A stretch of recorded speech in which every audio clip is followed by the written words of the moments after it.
कस्तूरी, मैं पटना बिहार से हूँ और बस 2020 फरवरी से जुड़ी हुई यहाँ दरबार से। कस्तूरी जीवन में क्या चला था, आप थोड़ा सा दोहरा जाओ। कस्तूरी जीवन में वो क्या चल रहा था करोड़ सरकार आने से आने से पहले थोड़ी दिशाहीन थी। मैं बच्चों को पढ़ाती हूँ लेकिन उस समय कुछ समझ नहीं आ रहा था कि मेरी लाइफ आगे किधर जाएगी। फाइनेंशियल इंस्टेबिलिटी थी लाइफ में, बहुत ज़्यादा इंस्टेबिलिटी थी इनफैक्ट। फिर मम्मी को यूट्यूब पे दरबार का वीडियोस दिखा, तो मम्मी की इच्छा थी कि अपने मम्मी पापा की मुक्ति करवाएं किसी तरह। उस समय तो शक्ति नहीं खुली थी लेकिन उम्मीद थी मम्मी को कि यहाँ आने पे सब कुछ अच्छा होगा। तो फिर उस समय फिर हमारे पास पैसे नहीं थे कि हवन के पैसे किधर से आएंगे। फिर मुझे एक बहुत अच्छे इंस्टीट्यूशन से में काम करने का मौका मिला। इंटरनेशनल इंस्टीट्यूशन है, तो वहाँ पे मैंने पढ़ाया। फिर वहाँ से जो पैसे आ रहे थे उससे मैंने मम्मी को बोला कि आप जाओ दरबार जाओ और आप हवन कर लो। फिर लॉकडाउन लगा, थोड़ी बहुत परेशानियाँ आई लेकिन धीरे धीरे धीरे धीरे अच्छा ही होता रहा। लेकिन वो इंसिडेंट कौन था जो करोड़ सरकार खींच के लेकर आ गया? करोड़ी सरकार का जब मैंने वीडियो देखा, उस समय बाबा का फोटो देख के मेरे अंदर ना जो भी निगेटिव एनर्जी थी वो बहुत डर गया। मैंने छोड़ दिया, 2-3 महीने मैंने उनको नहीं देखा। लेकिन फिर धीरे धीरे धीरे मैंने देखना शुरू किया और मुझे लगा कि मेरे प्रॉब्लम का सॉल्यूशन यही है। क्योंकि कुछ मतलब पहला वीडियो जब देखा तो कुछ अंदर से हाँ, अंदर से बहुत डर लगा बाबा का फोटो देख के। यही वाला फोटो था बाबा का, और देख के बहुत डर लगा। और फिर मैं दूसरी जगह जाने वाली थी, एक मुस्लिम थे वो नींबू वगैरह का। तो फिर बाद में मैं उन्हीं को, बाबा को छोड़ के मैं उन्हीं का वीडियो देख रही थी। फिर अचानक से मुझे लगा कि नहीं, बाबा का ही देखना चाहिए। अंदर से फीलिंग आई। और फिर जब मैं देखी तो मुझे लगा नहीं, क्योंकि मेरे मम्मी पापा का डेथ ना निगेटिव एनर्जी कारण बहुत ही कष्टमय हुआ था। और बाबा का जब वीडियो देखा तो उन्होंने बताया कि जब मृत्यु के पहले जो कष्ट बना रहता है वो बाद में भी बना रहता है। तो मुझे मेरे अंदर बहुत छटपटाहट हुई और फिर मैं यहाँ आने। क्या फैमिली में पहले कोई इस जगह ऐसी नेगेटिव एनर्जी वाली जगह पे जाता था, या मज़ारों में, या हाँ हाँ, पटना में हाई कोर्ट है, हाई कोर्ट के सामने मज़ार है। तो जब मेरी मम्मी जिंदा थी और पापा जी चले गए थे, तो मैं और मम्मी गए थे मज़ार पे और बोलने के लिए, क्योंकि हम लोग अपने अपने घर में निगेटिव एनर्जी फील करते थे। तो जब उनके पास गए तो उन्होंने कहा कि हाथ जोड़ लिया, उन्होंने बोला कि आपका प्रॉब्लम हमारे से सॉल्व नहीं होगा, हम में इतनी ताकत नहीं है, आपका बहुत ज़्यादा ताकतवर है। तो फिर मम्मी को चली गई, मेरी शादी हुई, मुझे बेटी पैदा हुई, मेरे हस्बैंड ने मुझे छोड़ दिया। डॉरी के लिए बहुत टॉर्चर किया। उस समय पटना में तारामंडल है, उसमें मैं एज ए रिसोर्स साइंटिस्ट थी मैं। और लेकिन मेरी नौकरी भी छुड़वा दिया और बाद में बेटी होने के कारण मुझे वन साइडेड डिवोर्स ले लिया। फिर मैं एक एनजीओ में स्टार्ट की काम धीरे धीरे, और निगेटिव एनर्जी से लड़ती रही। मैं एक जगह गई थी, गंगा के किनारे एक साधु थे। वो हम लोगों को गंगा घाट में नहाने के लिए बोलते थे, ये सब मैंने बाबा को नहीं बताया। गंगा घाट में नहाने के लिए नहा के, और जो डेड बॉडी जलता था उसके पास ना उन्होंने खीर बना के खाने के लिए बोला। बोला इससे निगेटिव एनर्जी चली जाएगी। हम लोगों ने उसके पास या उसी की अग्नि में? नहीं, उसके पास अग्नि जला के अलग से, उसकी अग्नि में नहीं, उसके पास बैठ के। और डर भी बहुत लगता था, अकेले रात में आना जाना। फतुआ हमारे वहाँ पे है, लगभग 50 किलोमीटर होगा। मैं स्कूटी चलाती थी, मैं स्कूटी से मैं और मेरी छोटी बहन दोनों जाते थे। और हमने वहाँ से शमशान का राख ला के अपने घर में डाला, क्या क्या नहीं किया। हाँ, 10-12 मतलब साल पहले। रात को खीर बनाने के लिए बोला जाता था, या कभी बना के खाएं? नहीं, रात में जब डेड बॉडी जल रही है, और वो भी कुछ कोई पर्टिकुलर एक पर्सन का, जैसे तेलिया मसान बोलते थे, बोले कि तेली का डेड बॉडी जल रहा है, वो ज़्यादा इफेक्टिव है, आप उसमें करो। और फिर उन लोगों ने गाय वाय रखा था, तो उनके लिए हम लोगों से 5 तरह का धान वान लेते थे, अनाज लेते खीर थे। बना के खाई फिर आप? हाँ, हमने खाई है। कितने बार? एक ही बार खाया। कुछ हुआ? कुछ नहीं हुआ, और परेशानी बढ़ती गई। तो फिर हम ढूंढते रहते थे। फिर जब यूट्यूब का ज़माना आया तो यूट्यूब पे ढूंढना शुरू किया कि मैं, हमारी बहन का एक छोटा बेटा है 8 साल का, तो वो एनिमेशन, हाँ, हॉन्टेड एनिमेशन का वो देखता रहता था। उसी के कारण वो बाबा जी का फोटो आ गया। कितने सालों से चल रहा था जी? ये तो मेरे को लगता है 50 साल से। पापा ने 70s में वो प्लॉट खरीदा था, उसके बाद से पापा बहुत परेशान थे। पापा का 54 के एज में डेथ हो गया। मम्मी का भी 60 नहीं हुआ, मेरा तो अब 58 चल रहा है। मुझे लगा अब मेरा नंबर आ जाएगा। और ये चीज़ निगेटिव एनर्जी एक दूसरे में ट्रैवल करती है, ये फीलिंग हम लोग को जो बाबा ने बताया वो चीज़ हम लोगों में था। जब मम्मी का डेथ हुआ तब मैं हम लोगों ने महसूस आपस में बात किया कि कोई आके बोलता है, हमने बोला कि कोई आके हमको बोलता है कि अब इसका डेथ होगा, अब इसका डेथ होगा। और इस बार मेरे छोटे भाई का डेथ हुआ। छोटे भाई के डेथ लास्ट ईयर 21 दिसंबर में हुआ। उसके बाद मुझे लगा, उसने बोला कि अब इसकी बारी। मतलब हाँ, सेम फीलिंग मुझे भी आती है कि इंट्यूशन हम लोग इसको शायद कहते थे जब नहीं पता था कि किसी न किसी की डेथ होगी। इसके पहले मेरी मासी की डेथ हुई है ब्रेस्ट कैंसर से, तो उनके लिए भी मुझे इंट्यूशन, अभी मुझे गूज़बम्स आ रहे हैं, उनके लिए भी मुझे इंट्यूशन रहता था कि अभी ये जाएगी। फिर मामा जब गए तो मुझे समझ आ गया था कि अब उन्हें जाना है। और उसके बाद तुरंत उनके डेथ के बाद मुझे बहुत, ऐसा कहते हैं ना, बहुत स्ट्रॉन्ग फीलिंग थी कि अभी मम्मी को ले जाएंगे। जबकि यहाँ पर हमने 9 हवन, ब्लैक मैजिक, 7 हवन कर लिए थे उस समय तक, और बहुत स्ट्रॉन्ग फीलिंग थी कि अभी मम्मी की बारी है। ये कितने महीने पुरानी बात ये अभी दिसंबर की बात है, लास्ट ईयर दिसंबर की, बहुत स्ट्रॉन्ग फीलिंग थी। और उसके बाद फिर किसी तरह, क्योंकि हम लोग अभी डेथ से निकल रहे थे, खुद को प्रिपेयर कर रहे थे कि अभी यही रियलिटी है, खुद को एक्सेप्ट करने में बहुत टाइम लगा।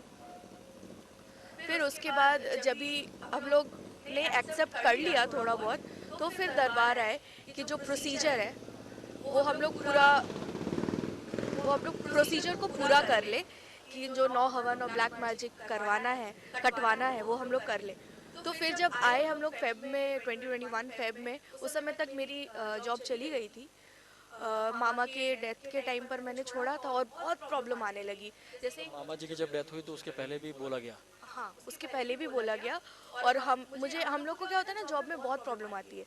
जैसे मेरी भी, जैसे मैं पढ़ा भी रही हूँ, तो बहुत ज़्यादा प्रॉब्लम झेल के मुझे बस सर्वाइवल के लिए थोड़े बहुत जुगाड़ हो जाता है, बट लेकिन बहुत प्रॉब्लम आती है।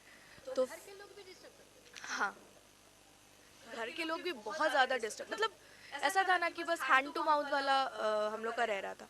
फिर हमने किसी तरह, मेरी जॉब चली गई, जो सेविंग्स थे उनको इकट्ठा करके फिर मैं आई बाबा के पास, गुरुजी के पास आके हवन किया और फिर गुरुजी से मिली। तो मेरी मामा की डेथ एक्चुअली बेड सोर से, कोरोना वगैरह था, बट बेड सोर के बढ़ने से हुई थी। तो जहाँ पर बेड सोर था वहाँ पे मुझे चोट भी लगी थी एक बार पहले, बट उस पर्टिकुलर जगह पे मुझे बहुत पेन होता था। मैं थोड़ी देर बैठ नहीं पाती थी, मतलब अगर आधे घंटे बैठी तो उसके बाद मैं बैठ ही नहीं सकती थी। और वो मुझे पापा की तरह मानते थे। तो उसके बाद मैं गुरुजी के पास गई और मैंने पूछा गुरुजी से कि गुरुजी, मेरे मामा की वजह से ही मुझे परेशानी है क्या? तो गुरुजी ने बोला हाँ, क्योंकि मैं उधर ही रहती थी। तो फिर हमने फिर नानी के घर का हवन किया। फिर उसके बाद धीरे धीरे सब लगा कि ठीक है, अब शायद सब ठीक होता रहेगा। तो फिर हम लोग, जॉब में क्या परेशानी आ गई थोड़ा सा? मेरा छोटा भाई के बारे में पहले बताते हैं। जब वो बीमार था, आईसीयू से वापस आ गया, बाबा से प्रेयर किया तो उसने भी एफर्ट लगाया, बोला कि मुझे ऑक्सीजन पे तो था, लेकिन उसने कहा कि मुझे मेरे रिस्क पे आप मुझे घर जाने दो, क्योंकि कोरोना निगेटिव हो चुका था। मेरा भाई हमेशा मेरा हाथ पकड़ लेता था कि तुम मेरे को छोड़ के ना जाओ, तुम रहते हो तो मुझे कोई डिस्टर्बेंस नहीं होता, नहीं तो ये मुल्ले लोग ना मेरे पे हंसते हैं। उनका कहना था कि हम लोग अगर उनके पास रहते हैं, मेरे मामा के पास, तो जो नेगेटिव एनर्जीज है वो उनको परेशान नहीं करती है।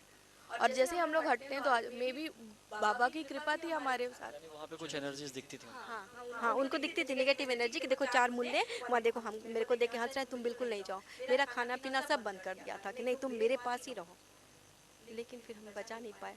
क्या हुआ उसके बाद, क्या घटना घटी ऐसी? फिर मैं बताती हूँ। फिर मामा की हेल्थ बहुत ज़्यादा डिटेरियोरेट होते गई।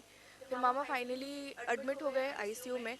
और हमारा क्या है कि हम लोग जैसे ही साथ में रहते हो, मैं और मम्मी, तो सभी चीज़ें बैलेंस रहती हैं, पता नहीं ये शुरू से है। और मेरी तबीयत ऐसी होने लगी ना कि मैं बिल्कुल ही, मेरी एनर्जी चली गई थी, क्योंकि मैं 3 महीने 24 आवर्स मामा के पास थी। उस समय क्या हुआ, मैं घर पे, मम्मी हॉस्पिटल में, हमारे पास एनर्जी जो है, वो जो भी एनर्जी थी, नेगेटिव एनर्जी, हमारे दोनों के पास आके उसने कंसेंट लिया एक तरह से कि हम लोग सो रहे थे, मम्मी वहाँ हॉस्पिटल में, मैं घर पे। मम्मी से कंसेंट लिया कि बाबा जी की शक्ति वहाँ से हटा लो, तुम्हारा भाई घर आ जाएगा, ये कहा। नेगेटिव एनर्जी ट्रिक करती हैं कि हम लोग। उसने मैं सो रही थी, उसके बाद मुझे जैसे किसी ने जगाया, बोला तुम्हें तुम्हारा भाई चाहिए घर में। मैंने कहा हाँ मुझे मेरा भाई चाहिए। तो बोला कि ठीक है तुम्हारा भाई आ जाएगा, तुम बाबा की शक्तियाँ हटा लो। तो मैं नींद में थी और मैंने कह दिया बाबा को, बाबा ये बोल रहा है मेरे भाई आ जाएगा, तो आप शक्तियाँ हटा लो, आने दो मेरे भाई को। और बोलने के बाद फ्रैक्शन ऑफ सेकंड में मेरे को याद आ रही ये क्या मैंने बोल दिया। बोला नहीं नहीं बाबा, लेकिन तब तक मेरे भाई का आईसीयू में डेथ हो गया था। मतलब इधर बोला है और उधर डेथ। हाँ ऐसे ही हुआ। इधर बोला कि आप मैं उसको भेज देता हूँ और वो डेथ उसका। हाँ। ताकि कुछ बाबा की जो आपने शक्तियाँ बोली बाबा ने हटाई, और यानी कि आपको क्योर कर रहे थे बाबा जी के। मतलब उनका लाइफ उन्होंने बचा के रखा था कि मतलब अगर थोड़ा देर रह जाए तो शायद रिकवर कर सकते, वैसी उनकी स्थिति बन गई थी। लेकिन जैसे ही मम्मी ने भी कंसेंट दिया और मैं भी थी ना, कि मुझे ये समझ पता था कि मैं अगर हॉस्पिटल से हटूंगी वहाँ से तो मेरी मामा की डेथ हो जाएगी। और पता नहीं क्यों मैं मतलब बस वहाँ से चली आई, और मैं आई और मैं सो गई, और बस हार्ट अटैक आया मामा को। जैसे मेरी नींद खुली सब ने कहा कि चलो हॉस्पिटल। आज जीवन में क्या चल रहा है अभी, इंसिडेंट अपने शरीर में क्या चल रहा है? मेरे साथ भी बहुत बड़ा चमत्कार हुआ, अगर सबको दिखे तो। मेरे फेस पे पूरे ब्लिस्टर्स आ गए थे जलने की वजह से। मैं 2 महीने पहले ही बर्न इंसिडेंट से रिकवर हुई हूँ। आउटर लिट का कुकर था, ध्यान कहीं और था, थोड़ा परेशान थी, खोला, और उस समय तो नहीं खुला, बस जैसे ही ध्यान हटा, सारा खाना जो था, खिचड़ी थी एक्चुअली, वो सारी खिचड़ी मेरे चेहरे पे, चेस्ट पे, कंधे पे आ गई। और मैं पूरी तरह से, मेरा चेहरा 90% आप कह सकते हो कि जल गया था। उसका कोई इमेज है कोई अपने पास? वो अगर है तो हम चाहेंगे कि उसको दिखाया जाए।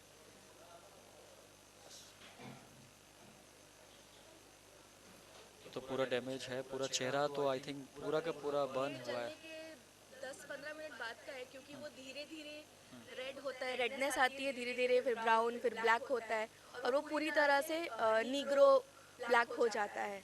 तो ये शुरू के 10-15 मिनट का होगा, क्योंकि उस समय मैं थोड़ा बहुत थी कि चलो हो रहा है, जलन में बर्दाश्त करके, मैं मुझे अपनी मेमोरी के लिए मैंने इसे कैप्चर करके रखा था कि चलो कल को मैं देखूंगी।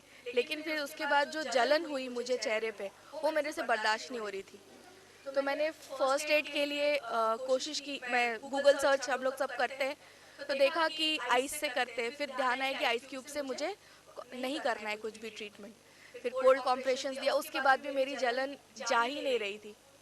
बस गुरु माता से प्रार्थना की, गुरु माता जलन मुझसे बर्दाश्त नहीं हो रहा, बस बर्दाश्त नहीं हो रहा, इतना ही कहा मैंने। माँ मुझसे जलन बर्दाश्त नहीं हो रहा, आप ठीक कर दो।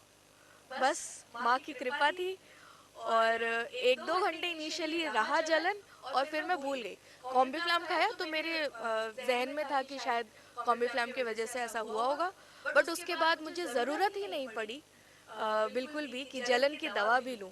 मेरी डर्मेट ने पूछा भी कि आपको जलन की दवा दूँ मैं? मैंने कहा कि नहीं, मुझे तो जलन हो ही नहीं रही है, आप मत दो।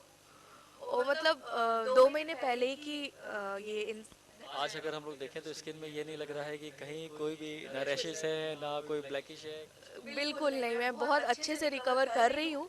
थोड़ी बहुत थोड़ी बहुत परेशानियाँ हैं, बट वो धीरे धीरे ख़त्म हो जाएगा, मुझे पूरा विश्वास है। इसलिए मैंने, जब मैं गुरुजी के पास गई थी तो मैंने वो जलन के लिए कुछ नहीं कहा, क्योंकि जब इतनी बड़ी समस्या गुरुजी ने ख़त्म कर दी, क्योंकि जो बाकी जगह मुझे ब्लिस्टर्स हुए थे, वहाँ पर मुझे चेस्ट पे, ये इधर गर्दन पे जो ब्लिस्टर्स हुए थे, वो सारे क्लॉइड्स बन गए थे। अगर कैमरा देख सकता है, ये ऐसा, ये बहुत बड़ा बड़ा सा, इतना बड़ा सा मेरे चेस्ट पे है, ये तो बहुत छोटा हो गया, ऐसा मुझे चेस्ट पे था बहुत बड़ा सा।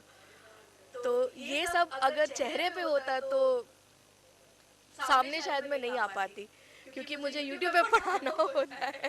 तो थोड़ा सा ठीक है, मैंने वेट पुट ऑन कर लिया स्टेरॉइड्स की वजह से, उसका कोई इशू नहीं है।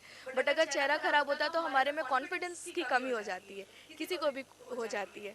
तो सबसे बड़ी कृपा थी गुरु माता की कि उन्होंने मेरा चेहरा बिल्कुल ही सही कर दिया पहले के जैसा, थोड़ा बहुत।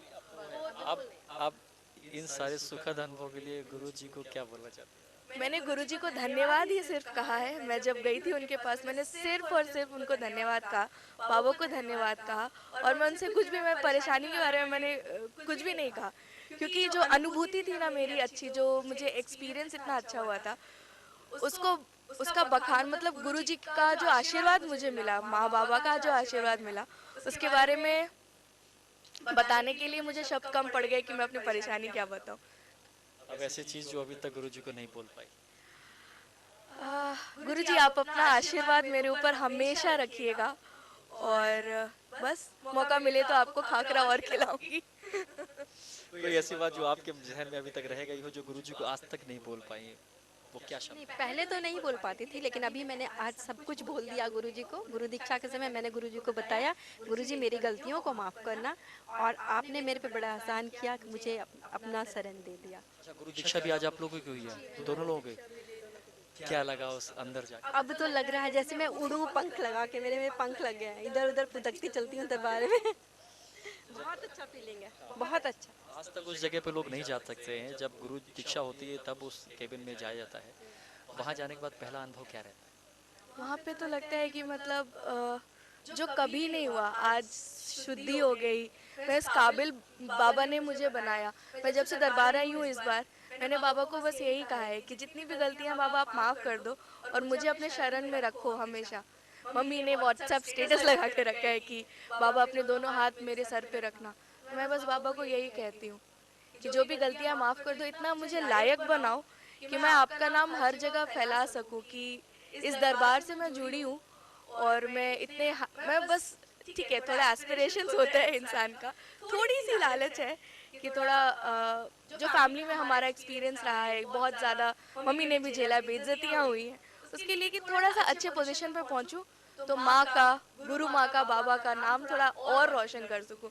यहाँ पे आते हैं बहुत सारे एडमिनिस्ट्रेटिव ऑफिसर्स, लेकिन थोड़ा वो घबराते हैं ऐसे ओपन में आने के लिए। लेकिन मैं चाहती हूँ कि मैं उस लेवल पे पहुँचूँ और ओपनली दरबार का क्या पब्लिसिटी करूँ सब जगह की, आओ इस दरबार में। चिल्ला के बोल पाओगे? कैसे बोलोगी, कैसे बोलोगी? बस मैं ये बोलूँगी, जैसे मेरी है कुछ इच्छा जो अपने अंदर है। वो इच्छा पूरी हो जाएगी तो क्या, कैसे बोलोगी?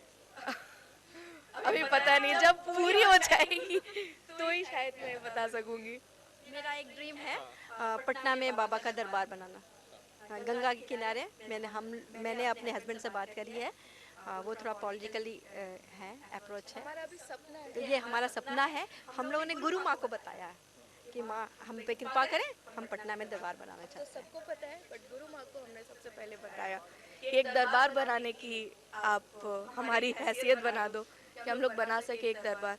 वहाँ पे भी लोग बहुत ज़्यादा परेशान हैं उधर, जैसे वो जो रीजन है वहाँ पे ब्लैक मैजिक बहुत ज़्यादा होता है। और बंगाल, झारखंड, क्योंकि वो ट्राइबल एरियाज़ हैं, तो उधर ब्लैक मैजिक और ये सारी चीज़ें बहुत हैं। और वहाँ के लोग बहुत ज़्यादा जागरूक भी नहीं है और बहुत ज़्यादा परेशान है। जैसे यहाँ पर है, हर एक घर में कुल देवी हैं, और वो कुल देवी से बहुत ज़्यादा नेगेटिव एनर्जीज आती है। हम लोग थोड़े लकी थे कि मम्मी का डिवोर्स हो गया है और थोड़ा हम लोग डिस्टर्ब थे, तो हमने कुल देवी की पूजा नहीं की, नहीं तो शायद हम लोग अभी और परेशान होते। और हमारी जो नेगेटिव एनर्जी थी वो थोड़ी पैसिव रहती, मतलब पैसिव तो नहीं, मतलब ऐसा वोकल नहीं रहती थी, वो थोड़ी शांत रहती थी। तो थोड़ा बहुत ये हमें एडवांटेज था। लेकिन बहुत सारे लोग हैं जो मैं देखती हूँ, मज़ारे हैं वहाँ बिहार में, जैसे एक है मनेर दरगाह, बहुत फेमस है। लेकिन मैं वहाँ बहुत लोग को देखती हूँ, हिंदुओं को जाके तेल चढ़ाते हैं। अब समझ में आता है कि वहाँ पे जाने से कितनी सारी और नेगेटिव एनर्जीज आ जाती हैं। तो मैं अगर इस लायक बन जाऊं कि मैं सभी को अपने रीजन में एटलीस्ट, बाकी जगह तो बहुत सारे लोग हैं, अपनी रीजन में एटलीस्ट मैं बता सकूं कि इन जगहों पर मत जाओ, यहाँ बस तुम अगर नमन कर सकते हो तो नमन करो, लेकिन इन सभी जगहों पर मत जाओ। मैं ये चाहती हूँ कि मैं ऐसा कर सकूं। देखती हूँ कब कर सकती हूँ, कैसे कर सकती हूँ। बिहार पटना से आई हुई फैमिली हमारे साथ में थी, बहुत सुखद अनुभव थे और कस्तूरी का नाम भी काफ़ी अच्छा है। आगे भी इस तरीके से और चर्चा करते रहेंगे, इसीलिए हम लोग कहते हैं चमत्कारी दरबार है ये करूरी सरकार भी है। आपका कोई सवाल हो जो आप गुरुजी से जानना चाहते हैं या कोई जानकारी चाहते हैं तो कृपया इस नंबर पर व्हाट्सएप करें।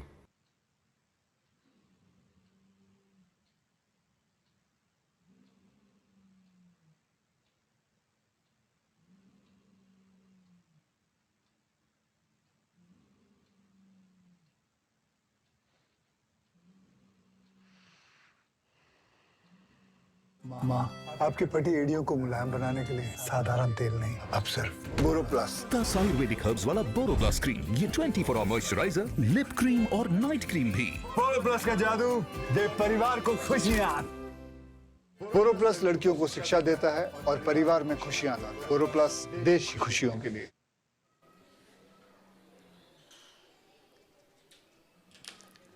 बढ़िया है, बंधन खींच लिया। जो आपको सब आरे की समस्या थी ना, जोड़ जोड़ में दर्द थे, सब पूरे शरीर में, जॉइंट पेन सब चले गए, कुछ बचे नहीं। अकड़न जकड़न खूब शरीर में रहती थी, हैं सब चली गई, नष्ट हो गई। जो आपके परिवार में पेंक्रियास की प्रॉब्लम थी, शुगर, डिप्रेशन था आपके यहाँ, एंजाइटी, सुसाइडल थॉट्स, लकवा की स्मृतियाँ हैं, ये सब हटाई गई, सब अच्छे, बिल्कुल बढ़िया। ये फोटो की गुरुदेव ये बहुत परेशान करता, दिन भर पेशी, यहाँ भी दोपहर से बैठी थी तो पेशी पेशी एक देता मिनट है। भाई, क्या क्या जानना चाह रहे हैं? तो संकल्प करना था, चला जाएगा 1 मिनट में। एक संकल्प करा दो, 1 मिनट लगेगा, नशा चला जाने में। नशा क्या है? अच्छा, अब क्या क्या है?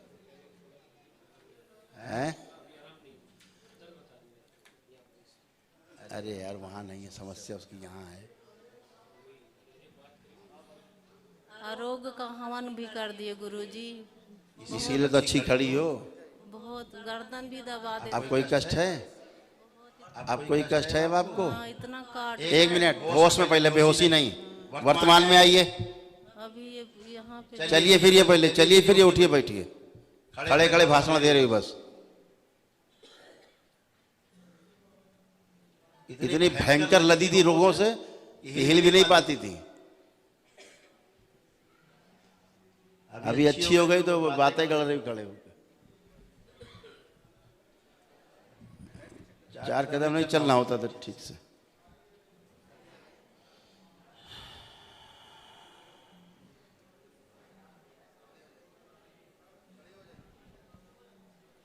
इतनी भयंकर भयंकर बीमारी, ऐसे उठा जाता है?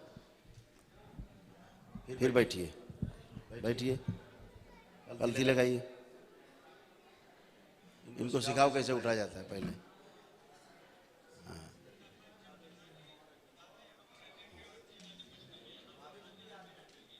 देखिए का पकड़ रही जमीन, का कर आटा आटा मड़ाने जा रही हो का?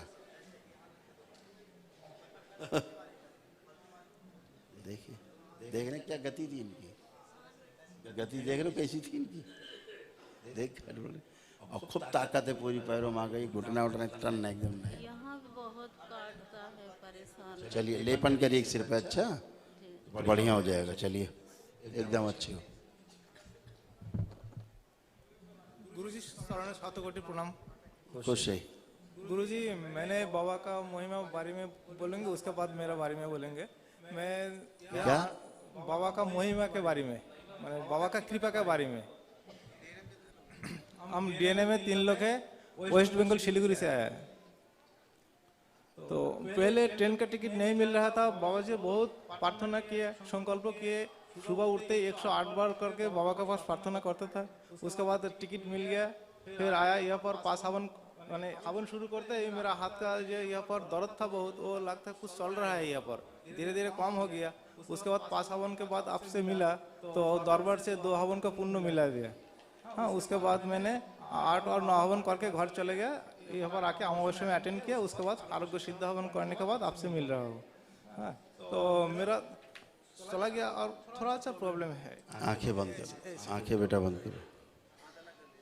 कितना लोग रखा है हवन के पुण्य में? डीएनए में 3 आंख बंद, आरोग्य प्रहार 3 बार बोलो नमः शिवाय। ओम नमः शिवाय, ओम नमः शिवाय। सब इनके भ्रम नष्ट कर दिए जाए। आंख खोलो, बंधन खींचो 3 बार। खुश हो। आपको था फ्रोजन शोल्डर, हाथ उठता नहीं दो बार। अब उठाइए हाथ, अब उठाइए दोनों। ऐसे नहीं उठाया जाता, हाथ ऐसे उठाया जाता है, ऐसे। हाँ, ये तरीका उठाने का। अब उठ रहा, नहीं इतना उठता था, ताकत लगा के। अब बढ़िया, चलो फिर उठो बैठो, चेक करो अपने आप को, एकदम अच्छे। अब कोई कष्ट नहीं। इससे किसका हाथ उठता है?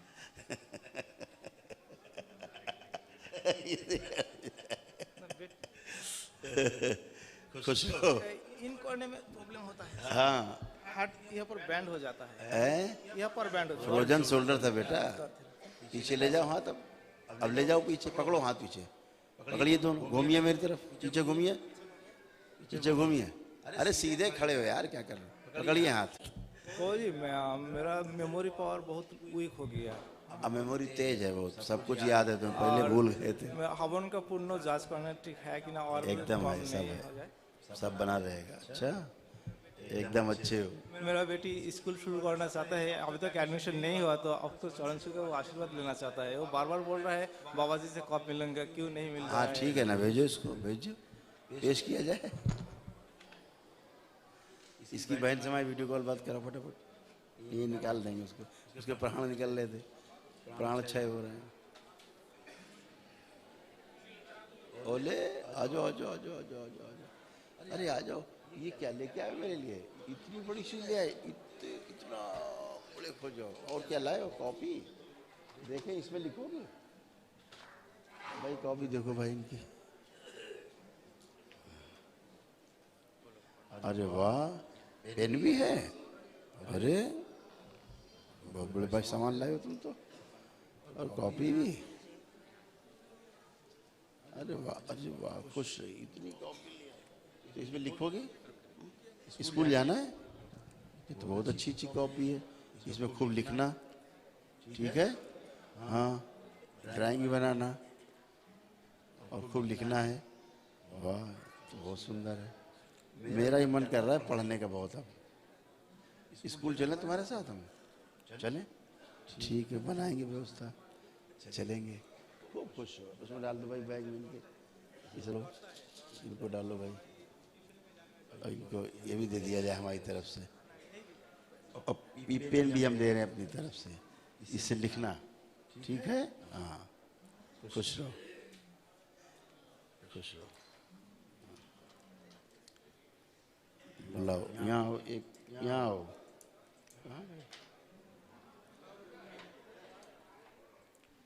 हाँ, ये सुंदर, एक पेन दिया जाए हमारी तरफ से इसको। आ जाओ, आ जाओ, आ जाओ, आ जाओ, आ जाओ। ये लो, ये ले लो, पेन ले लो, आ जाओ। ये पेन ले लो हमारी तरफ से, खूब लिखना। अच्छा, खूब बड़े हो जाओ, खुश हो जाओ।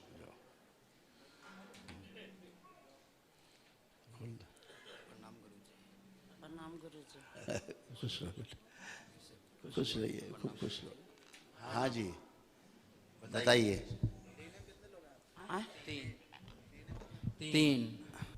तीन लोग हैं, आप दोनों लोग और एक छोटा भाई। छोटा भाई। आंखें बंद करो, आरोग्य प्रहार 3 बार बोलिए ओम नमः शिवाय।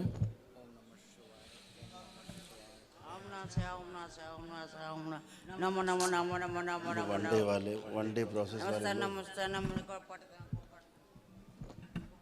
सब वनडे प्रोसेस वाले लोग 100% पागल।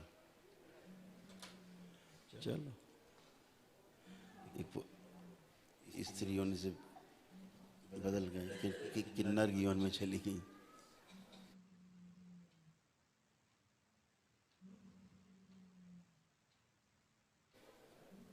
सब चलो बढ़िया है। लेपन करो बेटा, आँख खोलो, लेपन करना इनको। अच्छा, ठीक। खुश रहो। गुरु जी, ये पेशाब के रास्ते में मांस बढ़ गया है और दरबार ने भी तमाम सब निकाली गंदगी आपके पूरे डीएनए से। ठीक है, केवल सिर पे लेपन करना, ब्रेन ऑर्डर में आए पहले। ये पहले घुटना में दर्द था, कुछ हो रहा है। घुटना खड़े हो, माइक में बात करो यार। पहले दोनों घुटना में दर्द था। किसके? मेरा। वो घुटना में दर्द नहीं था, लिगामेंट तुम्हारे कमजोर हो गए थे, पैर लगता था घुटना घूम जाएगा, कमजोर हो गए थे ना, डोरे यहाँ पे हिलता था वहां पे घुटने के पास। आप चलिए फिर उठिए बैठिए एकदम अच्छे।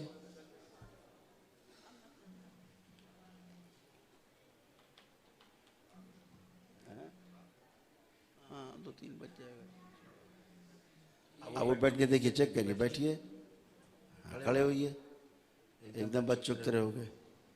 ये कर नहीं सकते तो फर्स्ट क्लास हो गया। ये मां संकल्प नहीं कर सकते या जाप नहीं कर सकते। आप किया करो, ठीक है, उनकी तरफ से आप प्रार्थना कर। अच्छा गुरु जी, हमको सरकारी नौकरी लगने वाला है, टीचर में आशीर्वाद दीजिए, हो जाएगा बिल्कुल, मेरा। बाबा माता से प्रार्थना करना। अच्छा, और एक मिनट, ये अब मेरा मैरिज देर से हो, दुरुस्त हो, मनचाहो, आशीर्वाद दीजिए गुरु जी। अब जो भी कह रखे हैं उन्हीं का डिपार्टमेंट है बाबा का। प्रार्थना करना बेटा, हम शरीर का स्वास्थ्य देख रहे हैं, अच्छा कर रहे हैं उसी को। शरीर अच्छा रहेगा तो सब अच्छा रहेगा। उर्दू को कोट कोट प्रणाम करती हूँ। खुश रहिए। 2 है माँ बेटी डीएनए में। कह लो। 2 है माँ और बेटी। अच्छा, आंखें बंद करो। ओम। कपाल खोल दिया जाए इनका, सूजन खींच के ऊपर लाई जाए।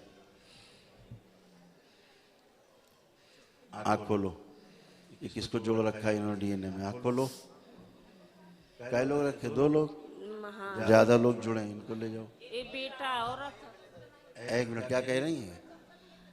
गुरुजी वो हवन में लास्ट में मावस वाले हवन में किया था वो, और नहीं हम माँ बेटी हैं बस। जोड़ किसको लिया फिर? और अपने बेटे को जोड़ लिया। वही तो दिख रहा है, 2 को होना चाहिए, तीसरा जोड़े, बाहर गंदगी आ रही, डीएनए फिर कराओ उनका।